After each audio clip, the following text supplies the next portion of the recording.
Hello and welcome back to my channel. Today's card is a Thanksgiving card. To start with, I'm using an older set called Forest Feast.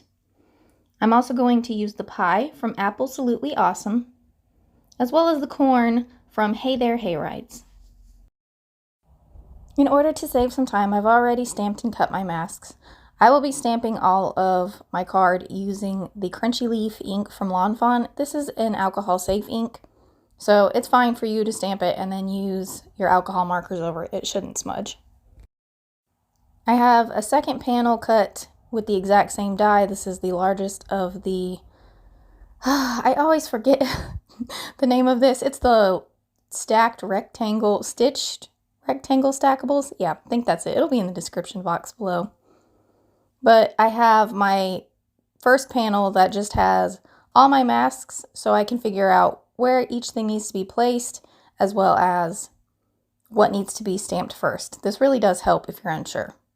Also, a quick note, I had a pie up here and the little mask disappeared before I realized there was supposed to be a pie up there. Whoops! So my whole little table setting is slightly different than it would have been if I hadn't have lost that mask. I did find it again, but it was a little late and I had to change some things up. So I'm just going to continue masking each thing and stamping it as I switch back and forth between my panels. I really do like this older stamp set. It is one of the first stamp sets I got. And I say first, and I've probably said this for quite a few. I don't remember the order in which I got them, but I did get several Fawn sets at one time. And I think I started collecting these in 2017, maybe 2018. It definitely felt good to pull out an older stamp set and use it. I wouldn't have added the extra little bits such as the pie and the corn, but I just wanted some smaller elements to fill out the table.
Now I will be stamping my little tree stump table for the critters, and this is actually why I chose the Crunchy Leaf ink in the first place, because I didn't want a black tree.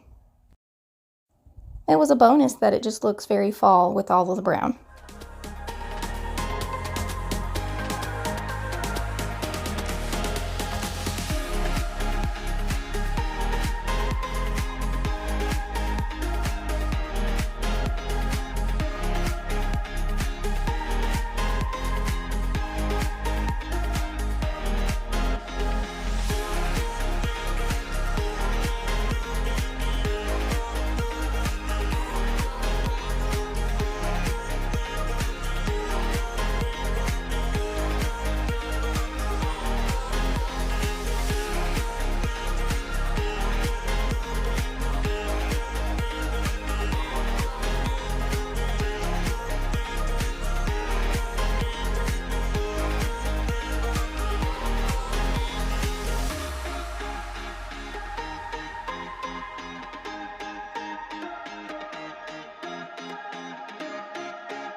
Now from masking paper, I have also cut out a large circle, and I'm going to cover around my critters and part of the table. I'm also going to mask off the very edges of this stitched panel to keep it white on the outside so I can color it later. Now using the foods that I have stamped on the table, I'm also going to somewhat randomly stamp them around the panel. Now because all my images are masked, I can stamp over them and it won't really matter. Ultimately, what I wanted was sort of a circle around the critters.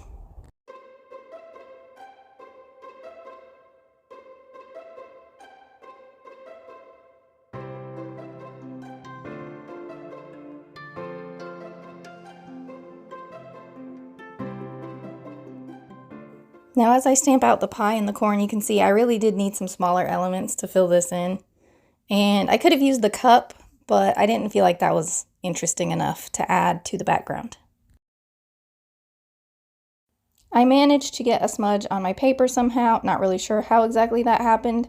I just tried to erase it away a little bit with a sand eraser. When that didn't work, I used a white gel pen to try to cover it up. At this point, I was too far along in the card to start over. After removing all the masks, I can start my coloring. I am trying to keep it fairly simple, so I'm repeating colors a lot in this. So for my squirrel, I have some cool grays. For my raccoon, I will be using warm grays, and then on the belly, I will use some light cool grays. And then on the little hedgehog, he will get both cool grays and warm grays.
Now for my plate, I'm going to use some BGs. These are actually some of my favorites. It's BG 75, 72, and 70.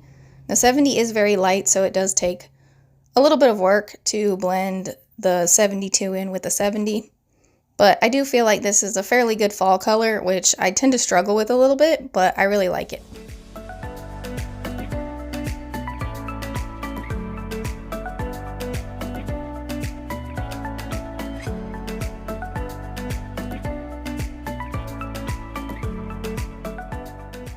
Next, I'm going to use my R80s. I actually really like these too, and I don't find enough uses for them.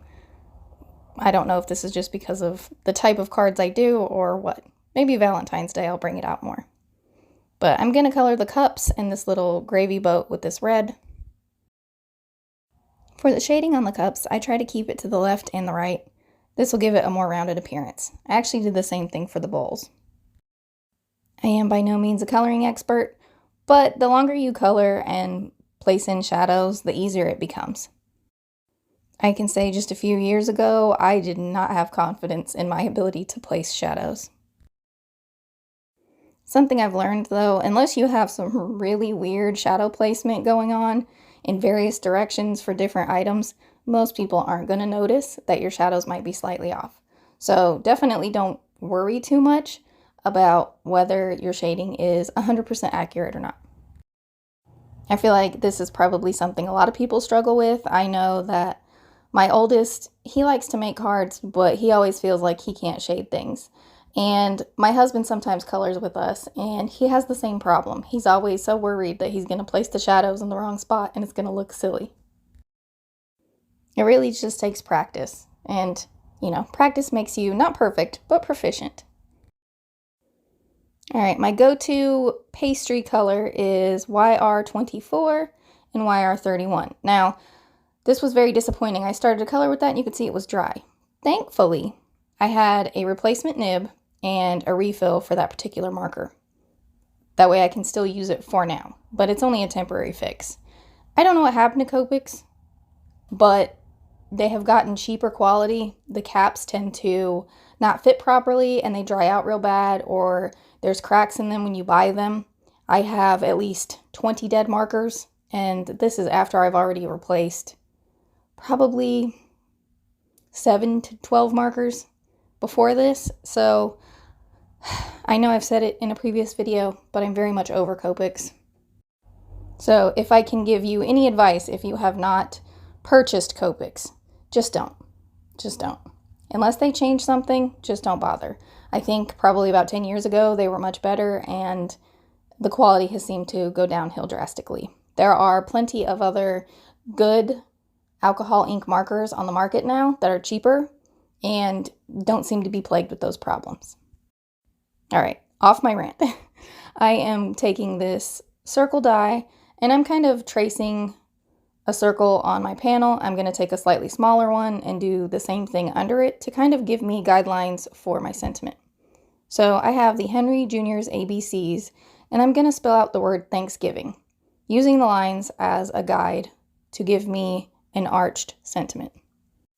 I originally thought about trying to hand letter this one, but my writing is kind of atrocious, so I figured it would look nicer if I did it this way.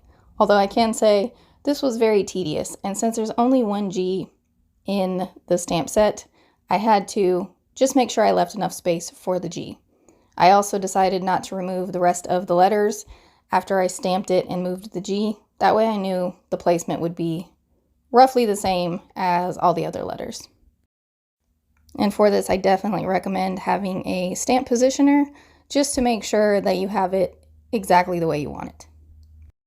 Now I'm just going to go in with a pencil and erase my lines. And I felt like the letters needed a little something, so I'm going to add some little circles just to sort of accent to the sentiment on either side. And then I'm going to move on real quick. I'm going to do my border with this BG72. I felt like this tied that color in to the rest of the card a little bit better. Now looking at this card, I felt like it needed a little bit of color behind the critters. So I have my lightest BG marker and I'm just coloring from the bottom behind the critters up towards the sentiment, but I'm not going all the way to the sentiment. I'm blending it out a little bit with a 0 marker, and then I felt like the bottom needed to be darkened up a bit, so I'm going to repeat the process, but using BG10 up to my lighter BG color, and then if I needed, I would have used the 0 marker again, but I think it looks pretty good. Now back to the letters. I still felt like it needed a little something, and my letters were a tiny bit patchy, so I decided to sort of give my letters a little bit of a shadow. And this is one of the few times I decide to use the chisel tip, just because it gives you more control when you're trying to get in such a tiny area. I should say tiny, straight area. And this was done with the same Cricut pen that I used to do the dots with. After that, my card is complete. Thank you all so much for watching. I hope you have a wonderful Thanksgiving if you're in the US. And if not, just have a wonderful day. Thank you all so much for watching. I'll be back with another video soon. Bye!